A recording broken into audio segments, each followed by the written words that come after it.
আসসালামু আলাইকুম রহমতুল্লাহ। আমি নুরুল্লাহ সালেহ মাবরুর। আজকে আমরা টিস্যুতন্ত্রের মধ্যে যে তৃতীয় প্রকারভেদ রয়েছে সেটা হচ্ছে ভাস্কুলার টিস্যুতন্ত্র। সেই ভাস্কুলার টিস্যুতন্ত্র সম্পর্কে পড়ব। তো আসলে আমরা এখন শুরু করি।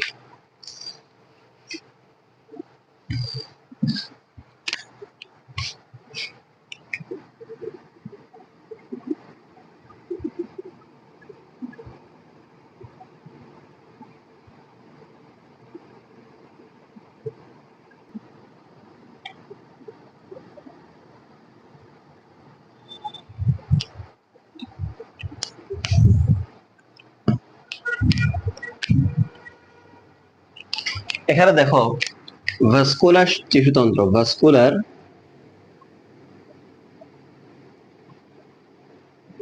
টিস্যুতন্ত্র।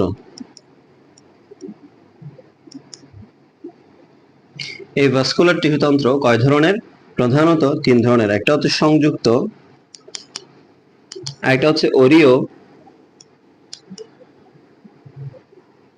একটা হচ্ছে কেন্দ্রিক।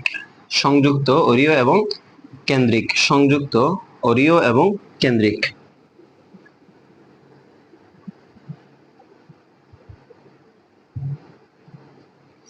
ভাস্কুলার টিস্যুতন্ত্র প্রধানত কয় ধরনের? তিন ধরনের। একটা হচ্ছে সংযুক্ত, একটা হচ্ছে অরীয়, একটা হচ্ছে কেন্দ্রিক। আমরা 9-10 থেকে বা ক্লাস 8 থেকে আমরা একটা ধারণা আমাদের মধ্যে ছিল, সেটা হচ্ছে এই যে জাইলেম এবং ফ্লোয়েম, উদ্ভিদের পরিবহন টিস্যুর মধ্যে অন্যতম দুইটি উপাদান হচ্ছে জাইলেম এবং ফ্লোয়েম। এই যে জাইলেম এবং ফ্লোয়েম কিন্তু এখানে ভাস্কুলার টিস্যুতন্ত্রের মধ্যে অন্যতম উপাদান। দুটি গুরুত্বপূর্ণ উপাদান হচ্ছে জাইলেম এবং ফ্লোয়েম। এই যে জাইলেম এবং ফ্লোয়েম,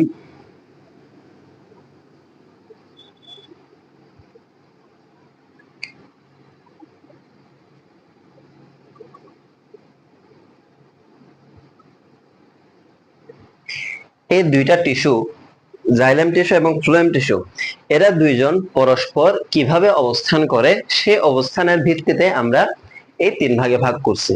একটা হচ্ছে সংযুক্ত, একটা হচ্ছে অরীয়, একটা হচ্ছে কেন্দ্রিক। সংযুক্ত, অরীয় এবং কেন্দ্রিক। এই যে দেখো, এখানে যে সংযুক্ত রয়েছে এগুলো আবার কয়টা ভাগ আছে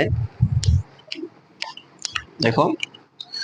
সংযুক্তের মধ্যে আবার দুই ভাগ, একটা হচ্ছে সমপার্শ্বীয়, একটা হচ্ছে সমদ্বিপার্শ্বীয়। সংযুক্তের মধ্যে কয় ভাগ? দুই ভাগ। একটা হচ্ছে সমপার্শ্বীয়, সমপার্শ্বীয়,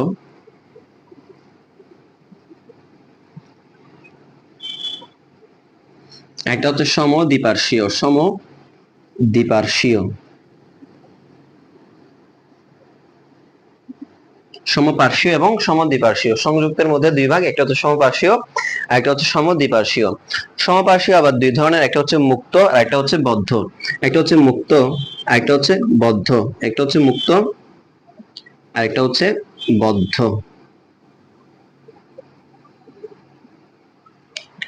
এরপর আসো, অরীয় কয় প্রকার? অরীয় আসলে তেমন কোনো প্রকারভেদ নেই।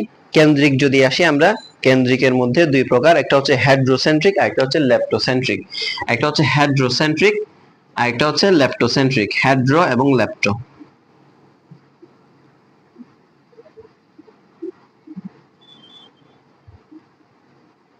হেড্রোসেন্ট্রিক, আর একটা হচ্ছে লেপ্টোসেন্ট্রিক। লেপ্টোসেন্ট্রিক।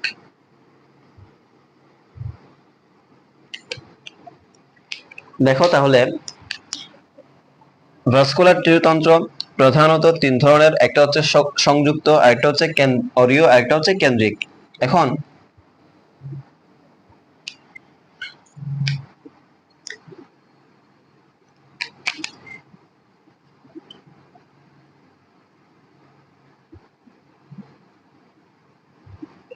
সংযুক্ত, অরীয় এবং কেন্দ্রিক।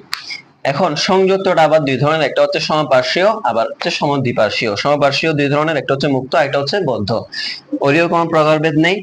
কেন্দ্রীয়ের মধ্যে প্রকারভেদ হচ্ছে কেন্দ্রিক, হেড্রোসেন্ট্রিক, একটা হচ্ছে লেপ্টোসেন্ট্রিক। এখন আমরা আসি বিস্তারিত বর্ণনা।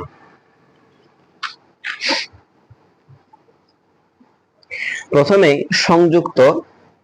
সংযুক্ত, এটার ইংলিশ টার্ম হচ্ছে কনজয়েন্ট। কনজয়েন্ট অর্থাৎ জাইলেম এবং ফ্লোয়েম একই ব্যাসার্ধের উপর একই গুচ্ছে যুক্তভাবে অবস্থান করলে তাকে বলা হয় সংযুক্ত ভাস্কুলার বান্ডেল।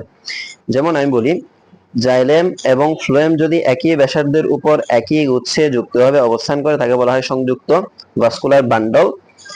ঠিক আছে, এটা দুই ধরনের, একটা হচ্ছে সমপার্শ্বীয়, সমদ্বিপার্শ্বীয়।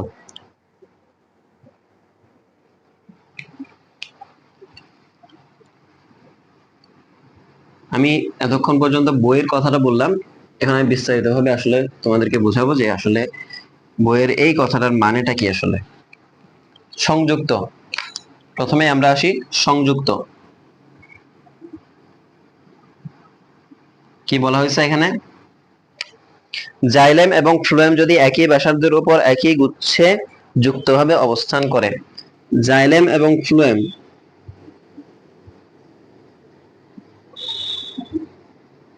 আমি আগেই বলছিলাম যে জাইলেম এবং ফ্লোয়েমের পরস্পর কিভাবে অবস্থান করে সেই অনুযায়ী আমরা এভাবে ভাগ করতেছি।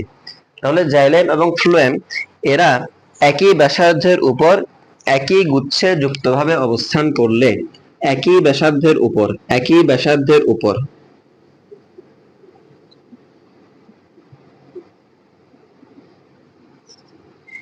একই গুচ্ছে যুক্তভাবে অবস্থান করলে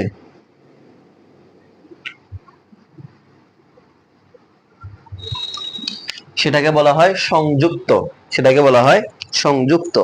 এখন এই সংযুক্ত কয় প্রকার? দুই প্রকার, একটা হচ্ছে সমপার্শ্বীয় আর একটা হচ্ছে সমদ্বিপার্শ্বীয়।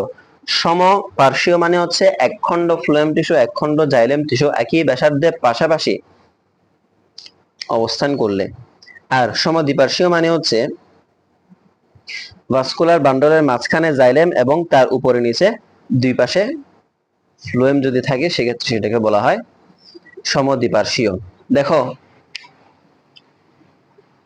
এখানে বলা হয়েছে জাইলেম এবং ফ্লোয়েম একই ব্যাসার্ধের উপর একই গুচ্ছে যুক্তভাবে অবস্থান করে।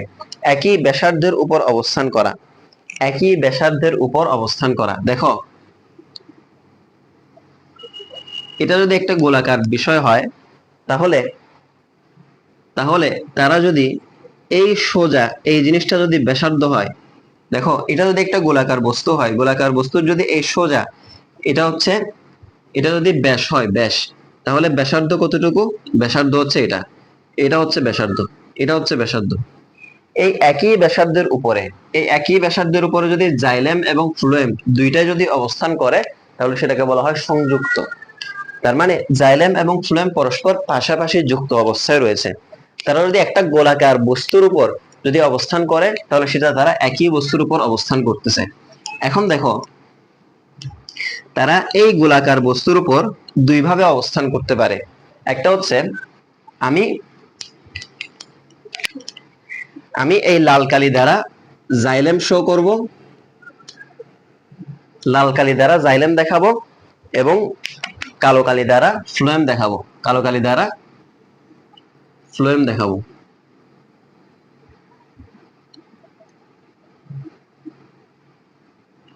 ঠিক আছে, দেখো এখন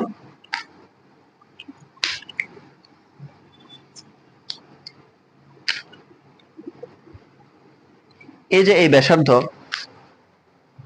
এটার উপর মনে করো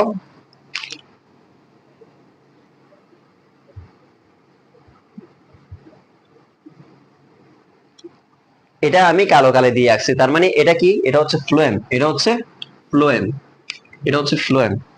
এবং আমি লাল কালি দিয়ে আঁকলাম, সেটা হচ্ছে জাইলেম।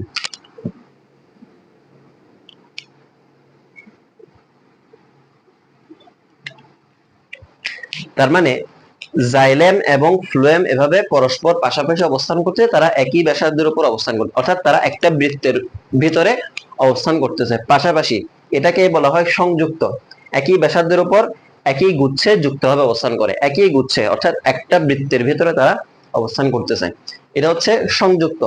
এখন এই অবস্থানটাকে কি বলা হবে? আমি আরো একটা চিত্র আঁকতেছি, এই চিত্রটা আমি উপরে আঁকবো, পাশে নিচে আরো একটা চিত্র আঁকবো।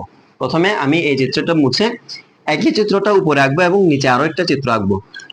এবং তোমাদেরকে আমি বুঝাই দেব আসলে সংযুক্তের মধ্যে যে দুইটা প্রকার, একটা হচ্ছে সমপার্শ্বীয়, একটা হচ্ছে সমদ্বিপার্শ্বীয়।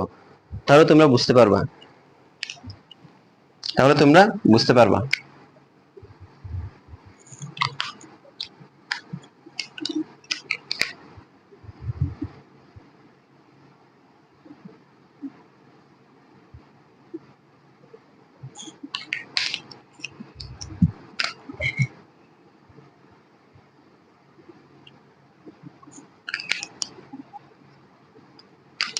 এবং আরো একটা বৃত্তের মধ্যে যদি আমি আঁকি,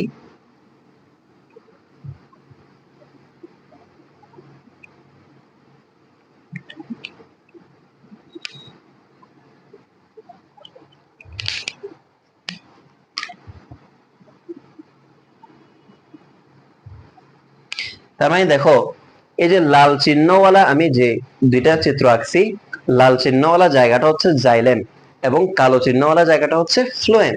দেখো জাইলেম এবং ফ্লোয়েম পরস্পর পাশাপাশি আছে, এটাকে বলা হয় সমপার্শ্বীয়। সমপার্শ্বীয়, তারা পরস্পর পাশাপাশি রয়েছে।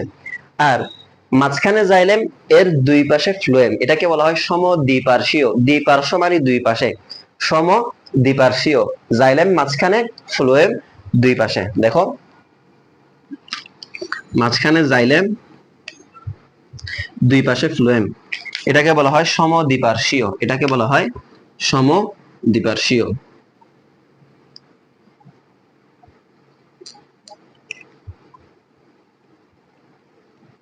এটাকে বলা হয় সমদ্বিপার্শ্বীয়।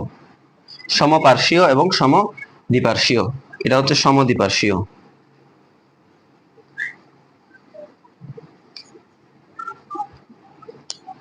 সমদ্বিপার্শ্বীয়।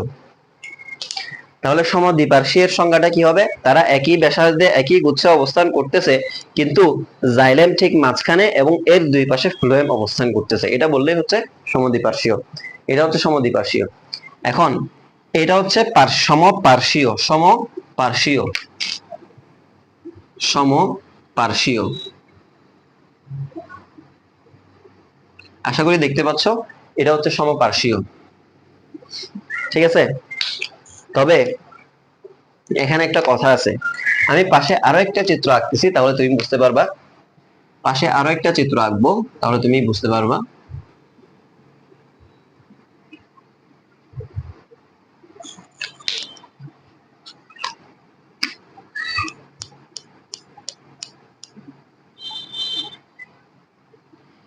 এই যে উপরের যে অংশটা এখানে এবং এখানে, সেটা হচ্ছে জাইলেম,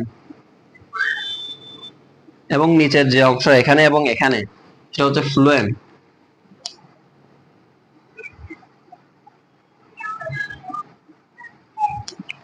জাইলেম উপরে এবং ফ্লোয়েম নিচে। এখন দেখো এই দুইটা চিত্রই কিন্তু সমপার্শ্বীয়, তারা পরস্পর সমান সমান সমানভাবে পাশে অবস্থান করতেছে, তারা পরস্পর পাশাপাশি অবস্থান করতে, দুইটাই কিন্তু পার্শ্বীয়, সমপার্শ্বীয় দুইটাই। কিন্তু এখানে একটা সূক্ষ্ম পার্থক্য আছে। ডান পাশের চিত্রে পরস্পর তারা লাগানো অবস্থায় আছে, মাঝখানে কোনো খালি চিহ্ন নাই, কিন্তু এই জায়গায় মধ্যে কিন্তু মাঝখানে একটা খালি চিহ্ন আছে, মাঝখানে একটা খালি চিহ্ন আছে। দেখো এই যে মাঝখানে যদি খালি চিহ্ন না থাকে, সেটাকে বলা হবে বদ্ধ সমপার্শ্বীয়। বদ্ধ সমপার্শ্বীয়, বদ্ধ সমপার্শ্বীয়। মাঝখানে যদি খালি চিহ্ন না থাকে, সেটাকে বলা হবে বদ্ধ সমপার্শ্বীয়। বদ্ধ সমপার্শ্বীয়। আর যদি মাঝখানে খালি চিহ্ন থাকে, এটাকে বলা হবে মুক্ত সমপার্শ্বীয়। মুক্ত সমপার্শ্বীয়। এখন দেখো, তার মানে সংযুক্ত ভাস্কুলার টিস্যুতন্ত্র কয় ধরনের? দুই ধরনের, একটা হচ্ছে সমপার্শ্বীয় আর একটা হচ্ছে সমদ্বিপার্শ্বীয়। সমদ্বিপার্শ্বীয় মানে জাইলেম মাঝখানে, দুই পাশে ফ্লোয়েম, এবং সমপার্শ্বীয় মানে দুইটা জাইলেম এবং ফ্লোয়েম পাশাপাশি অবস্থান করবে। এই পাশাপাশি অবস্থান দুই ধরনের, একটা হচ্ছে মুক্ত, একটা হচ্ছে বদ্ধ। মাঝখানে যদি খালি জায়গা থাকে, সেটাকে বলা হয় মুক্ত, খালি জায়গা না থাকলে সেটা হচ্ছে বদ্ধ। ওভারঅল জাইলেম এবং ফ্লোয়েম সংযুক্ত অবস্থায় কিভাবে থাকে? একই ব্যাসার্ধের উপর একই গুচ্ছে যুক্তভাবে তারা অবস্থান করে। তার মানে একই ব্যাসার্ধের উপর, একটা ডিম্বাকার একটা অংশের ভিতরে একই গুচ্ছে তারা একই ব্যাসার্ধের উপরে অবস্থান করতেছে। কেউ পাশাপাশি আছে আর কেউ দুই পাশে আছে, কেউ মাঝখানে খালি জায়গা রয়েছে আর কেউ মাঝখানে খালি জায়গা বদ্ধ অবস্থায় আছে। তো এটা হচ্ছে আমাদের সংযুক্ত সংযুক্ত ভাস্কুলার টিস্যুতন্ত্র। এবার আমরা আসি অরিও। অরিওতে আসবো এখন আমরা।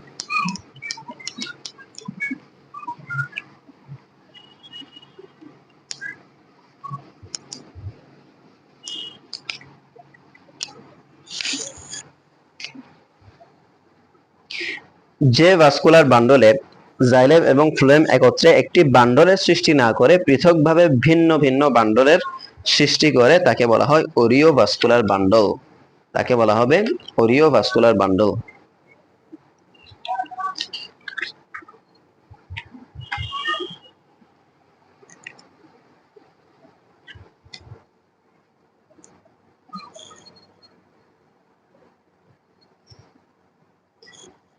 একটি বান্ডলের সৃষ্টি না করে, একত্রে একটি বান্ডলের সৃষ্টি করবে না, কিন্তু তারা পরস্পর আলাদা আলাদা ভাবে বান্ডল হিসেবে থাকবে। দেখো অরিও, 2 নাম্বার হচ্ছে অরিও। এখানে কি বলা হয়েছে? জাইলেম এবং ফ্লোয়েম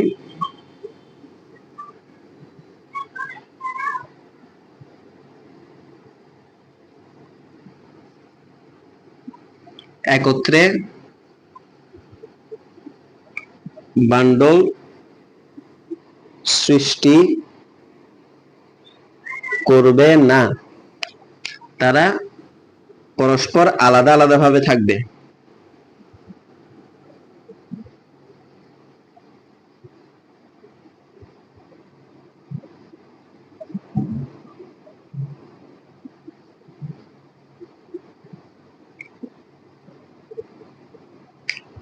ঠিক আছে, তারা পরস্পর আলাদা আলাদা ভাবে অবস্থান করবে। দেখো এই যে চিত্রটা, আমি পুরো একটা গোলাকার জিনিস দিছি, গোলাকার বস্তু দিলাম।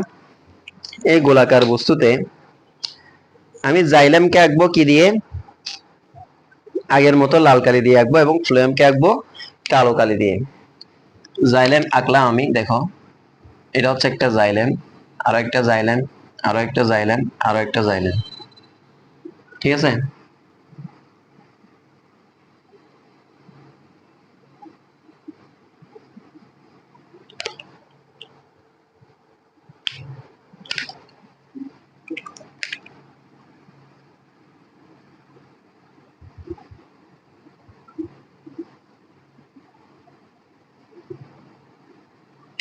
দেখো এটা হচ্ছে একটা অরিও ভাস্কুলার টিস্যুতন্ত্র।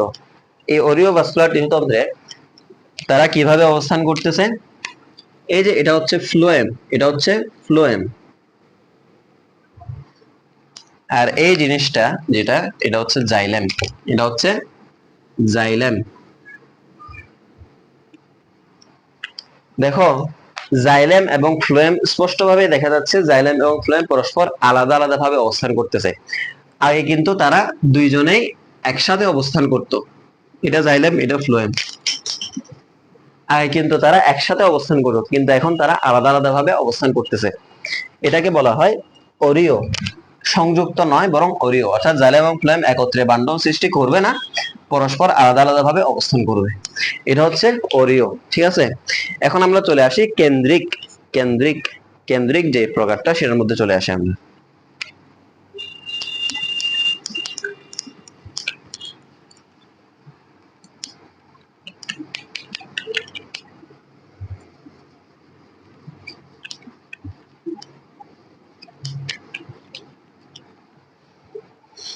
কেন্দ্রিক হচ্ছে জাইলেম অথবা ফ্লোয়েম টিস্যুর যে কোনো একটি কেন্দ্রে থাকে, অন্যটি তাকে ঘিরে আলাদা আলাদাভাবে থাকে। তার মানে 3 নাম্বার যেটা কেন্দ্রিক, সেটা হচ্ছে একজন কেন্দ্রে থাকবে, বাকিজন বাহিরে থাকবে। একজন কেন্দ্রে থাকবে জাইলেম বা ফ্লোয়েম, এর মধ্যে একজন কেন্দ্রে অপরটি বাহিরে অবস্থান করবে।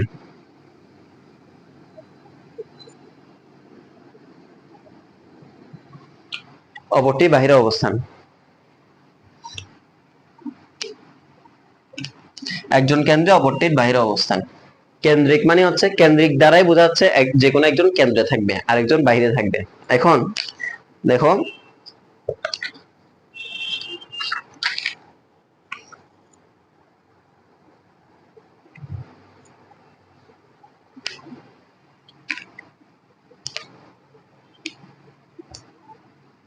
আমি দুইটা চিত্র আঁকতেছি পাশাপাশি, একবার জাইলেমকে কেন্দ্রে আঁকতেছি আর একবার ফ্লোয়েমকে কেন্দ্রে আঁকতেছি। কেমন?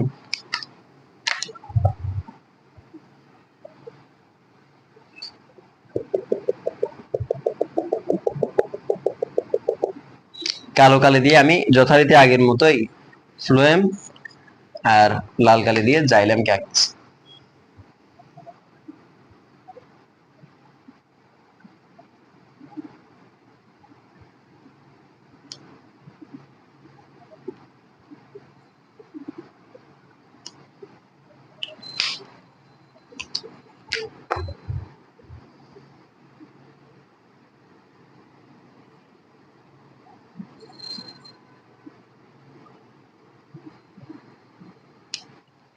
দেখো এখানের মধ্যে এটা হচ্ছে জাইলেম আর এগুলো হচ্ছে ফ্লোয়েম।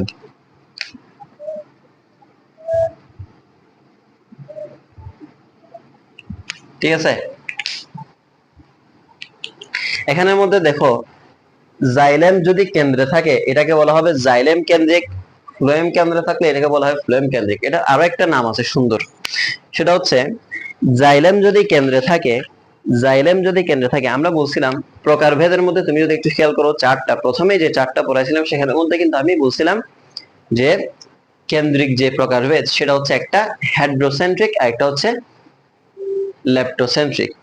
যদি জাইলেম কেন্দ্রে থাকে সেটাকে বলা হবে হেড্রোসেন্ট্রিক এবং যদি ফ্লোয়েম কেন্দ্রে থাকে সেটা হবে লেপ্টোসেন্ট্রিক। তাহলে জাইলেম কেন্দ্রে থাকলে এটাকে বলা হবে জাইলেম কেন্দ্রে, জাইলেম কেন্দ্রে থাকলে যাকে বলা হবে হেড্রোসেন্ট্রিক, হেড্রোসেন্ট্রিক।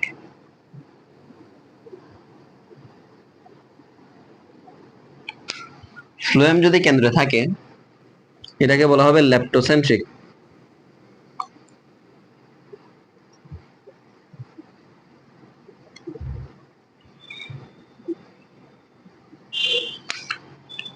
তো এটাই হচ্ছে আমাদের কেন্দ্রিক আলোচনা। কেন্দ্রিক মানে ফ্লোয়েম বা জাইলেমের মধ্যে যে কোনো একজন কেন্দ্রে থাকবে অপরটি বাইরে থাকবে। যদি জাইলেম কেন্দ্রে থাকে সেটাকে বলা হবে হাইড্রোসেন্ট্রিক আর ফ্লোয়েম কেন্দ্রে থাকলে সেটাকে বলা হবে লেপ্টোসেন্ট্রিক। আশা করি এই আলোচনা এতটুকু পর্যন্তই বোঝা গেছে। পরবর্তী ক্লাসে রাখতে পর্যন্ত সবাই ভালো থাকবে এবং সুস্থ থাকবে। আসসালামু আলাইকুম ওয়া রাহমাতুল্লাহি ওয়া বারাকাতুহু।